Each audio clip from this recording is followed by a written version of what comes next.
Donald Trump has never been one to stay quiet when the spotlight is shared. That much was clear on the day he and Barack Obama appeared together at a forum designed to spark a conversation about the state of the country. The event had been advertised as an open discussion, giving each speaker the chance to outline their vision and their perspective on America's challenges. When Obama stepped up to speak, his tone was measured, deliberate, and calm, focusing on the responsibilities of ordinary citizens and the enduring importance of dialogue. He spoke of how democracy thrives when people listen to one another, even when disagreements run deep. The audience listened intently, a mix of supporters and skeptics, but all curious to hear him out. As he moved through his points, weaving personal stories with broader themes about unity, one figure in the room grew restless. Sitting just a few feet away, Donald Trump shifted in his chair, his expression growing increasingly impatient. For him, Obama's calm cadence wasn't inspiring, it was infuriating. The crowd's attention was fixed on his predecessor, and Trump, a man who thrives on commanding the room, didn't seem interested in waiting his turn. He leaned toward his microphone, his voice booming over the sound system, instantly interrupting the flow of the speech. With a dismissive wave of his hand, he declared that no one wanted to hear more lectures, that Obama's time had already come and gone, and that it was time for him to sit down. The words cut through the room, leaving a sharp silence in their wake. It wasn't just the interruption itself that startled the audience, it was the brazenness of it. This wasn't a heckler in the crowd. This was a former president telling another former president, in front of the nation, that his voice no longer mattered. Some in the room chuckled, uncomfortable but amused by the bluntness. Others groaned or booed, taken aback by the blatant attempt to silence a man who had been invited, just as Trump had, to share his perspective. For Trump, the interruption wasn't just about words, it was about control. Throughout his career, he had used moments like this to dominate a stage, to redirect attention, and to test how far he could bend the norms of decorum. By stepping in mid-speech, he made it clear he wasn't willing to play by the unspoken rules of civility that usually govern events like this. Instead, he seized the moment as if to remind everyone that he was still a commanding force, someone unafraid to derail even the most carefully planned appearances. The reaction in the room showed just how jarring this move was. People looked from Trump to Obama, unsure of how the exchange would play out. It wasn't just a clash of personalities, it was a clash of approaches. Trump had chosen disruption, using blunt force to try to silence his opponent, to erase his words before they could land. It was a tactic that reflected his instinct for confrontation, for treating politics as a stage where dominance mattered more than dialogue.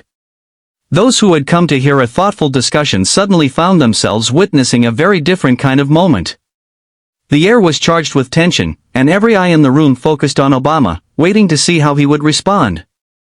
Would he snap back with equal force?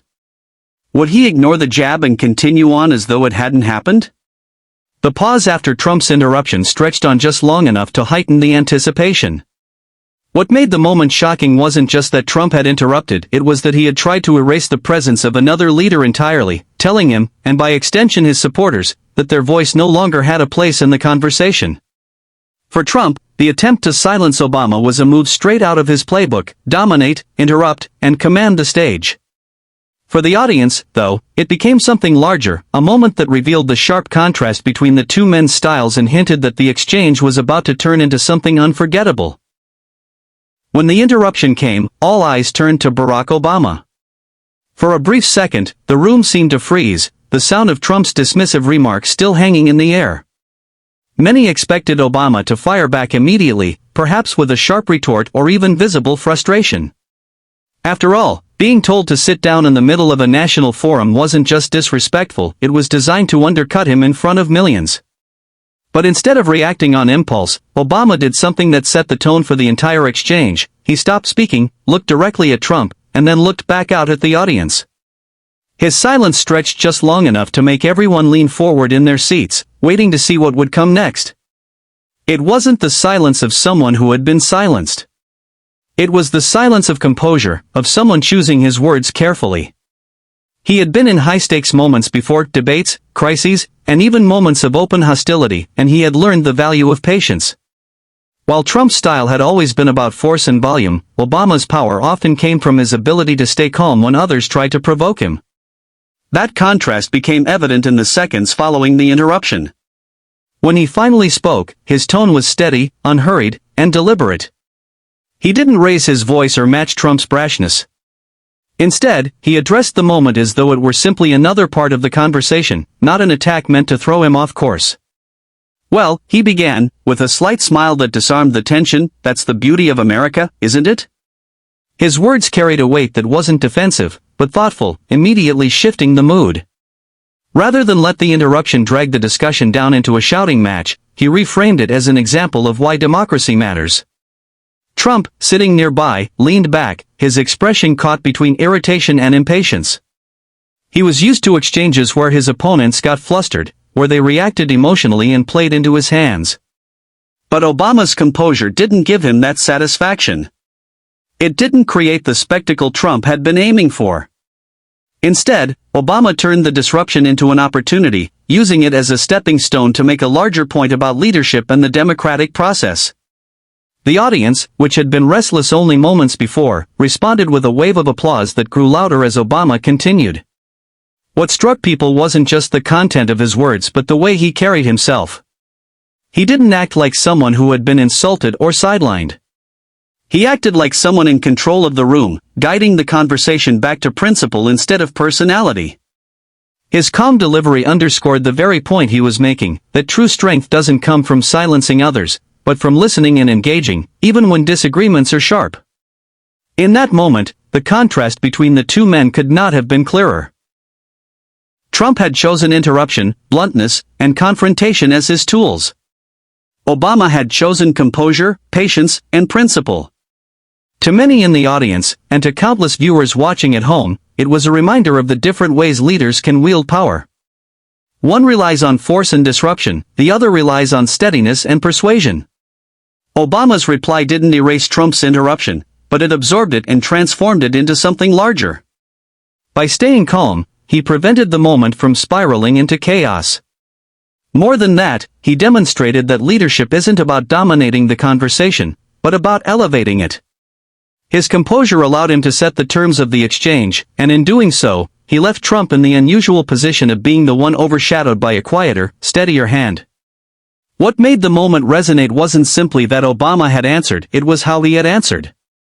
With a smile, a pause, and a measured response, he showed that even in the face of someone trying to shut him down, he would not be rattled. The interruption had been meant to silence him, but instead it had highlighted the strength of his composure, a quality that carried more weight than volume ever could. When Obama continued after the interruption, he didn't dwell on the insult or attempt to put Trump in his place with a clever line. Instead, he chose to shift the spotlight away from the clash of personalities and onto something bigger, the core of democracy itself. His voice remained calm, and his words carried the tone of a teacher reminding a classroom of an essential lesson. He pointed out that the true strength of America isn't in silencing voices we don't agree with but in making room for them, even when they're inconvenient, uncomfortable, or loud. His point landed with clarity because it was happening in real time. Trump had just tried to quiet him, and rather than returning fire, Obama used the moment as an example of why open dialogue matters. He explained that democracy has never been about one person deciding who gets to speak. It has always been about a marketplace of ideas, where the best arguments, the strongest principles, and the most thoughtful leadership rise to the top through discussion and debate. He said that even disagreement, when handled with respect, is not a weakness but a sign of a healthy system. The tension that had filled the room just minutes earlier began to soften as the audience realized he was turning an interruption into a teachable moment. Trump, sitting only a few feet away, shifted again in his chair. The words weren't aimed at him directly, but everyone knew the context. Obama didn't have to call his name for the meaning to be clear. By speaking about democracy in such broad, principled terms, he highlighted the danger of silencing others without ever needing to personalize the critique. Trump's attempt to shut him down had suddenly become the very evidence Obama was using to illustrate his point. The brilliance of his approach was that it turned the disruption into a mirror, reflecting back a bigger truth. Where Trump's style thrived on dominance, cutting others off, speaking over them, and insisting his voice be the loudest, Obama framed that approach as contrary to what America stands for. He reminded the audience that the country was built on disagreement, debates between founders, arguments over policy, and passionate exchanges that shaped its history. Silencing voices, he noted, doesn't solve problems, it only deepens divisions. As he spoke, people in the audience began nodding along. They weren't just responding to his words but to the way he embodied the principle he was describing. Here was a man who had been told to stop speaking, who had been dismissed in front of millions, and yet instead of shrinking back or striking back, he leaned into the very value that makes democracy resilient, letting every voice be heard. His composure gave credibility to his message. Trump's interruption, intended to diminish Obama, had the opposite effect.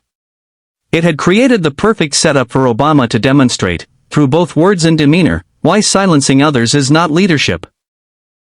The more he spoke, the clearer the contrast became. On one side sat a leader who used disruption as a weapon, on the other stood a leader using patience and principle as his shield. The difference wasn't lost on the crowd. They responded not with chaos but with applause, standing ovations punctuating his remarks as he laid out a vision of what democracy requires: participation, respect, and the courage to let others speak even when it's inconvenient. What resonated most was the subtle power of the moment. Obama wasn't delivering a campaign speech or trading barbs. He was modeling the very behavior he said America needed: measured, thoughtful, and open to dialogue. He didn't need to silence Trump in return. Instead, he showed that democracy works best when no one holds the power to silence anyone at all. In doing so, he made his message stronger than any confrontation could have. The moment became bigger than the exchange between two men. It became a reflection of two competing visions of how to lead, one that sees disagreement as an obstacle to be crushed, and one that sees it as the foundation of progress. Obama's reminder that democracy thrives on every voice being heard stood out because it wasn't abstract. It was happening live, in front of a nation watching closely. And for many, that made it all the more powerful. The audience's reaction to Obama's response was almost immediate. At first, there was a beat of silence, the kind that hangs in the air when people are trying to process what they've just witnessed. Trump's interruption had created tension, a ripple of discomfort that spread across the room. Yet, when Obama answered with his calm reminder about democracy and the importance of letting every voice be heard, the energy shifted dramatically. People began to clap, slowly at first, then with greater force, until the sound of applause filled the space. The restrained atmosphere of a political forum gave way to something warmer, more human, a genuine recognition of the weight of what had just been said. What struck the audience wasn't only the content of Obama's words but the way he had delivered them. He hadn't raised his voice or fallen into the trap of trading barbs with Trump.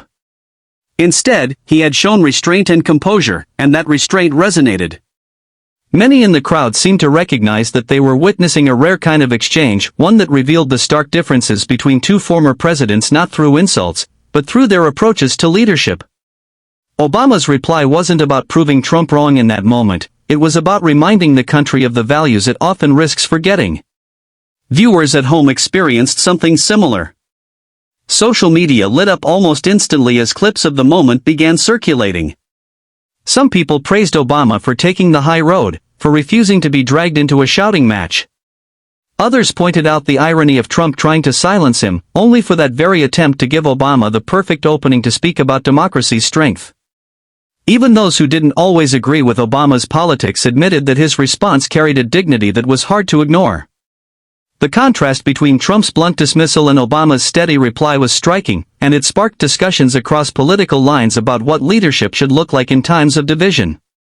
Inside the room, the applause swelled into a standing ovation. People rose to their feet, some clapping, others cheering, the noise echoing against the walls. Trump sat back, his expression hard to read.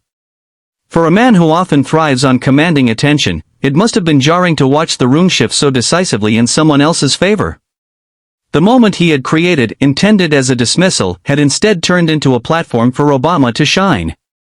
It was as though the attempt to silence him had only amplified his voice, making it resonate more deeply with those listening.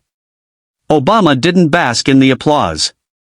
He waited for it to quiet down, then continued speaking as if the interruption had simply been another part of the conversation. That composure only reinforced the audience's respect. He wasn't there to win a contest of personalities, he was there to speak about ideas, about the enduring promise of democracy.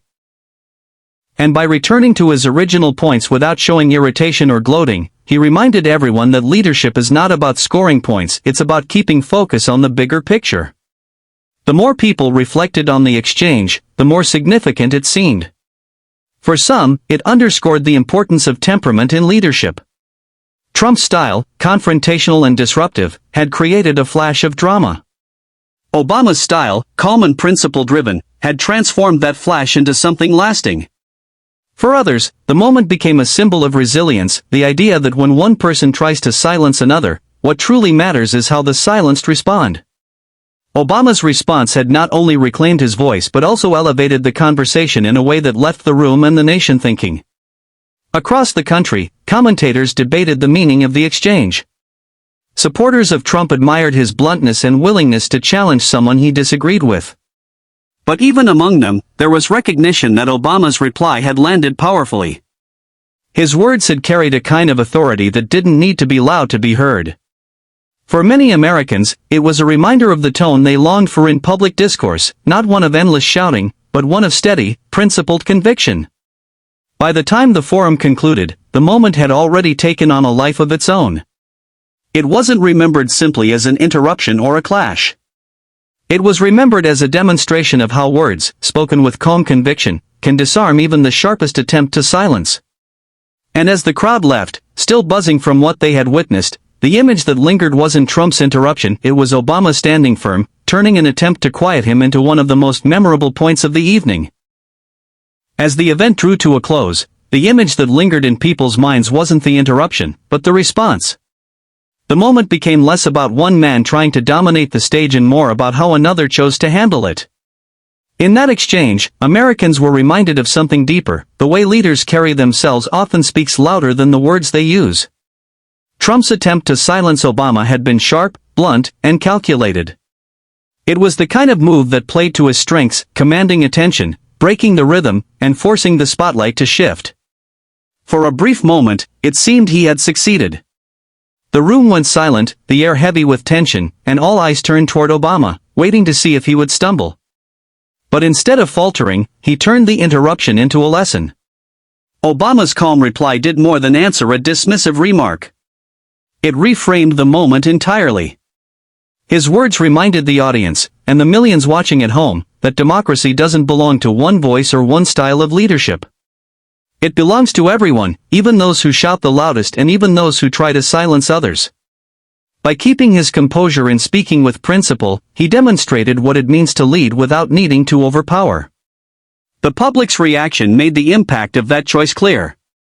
In the room, people stood to their feet, clapping not just for the words but for the way they were delivered.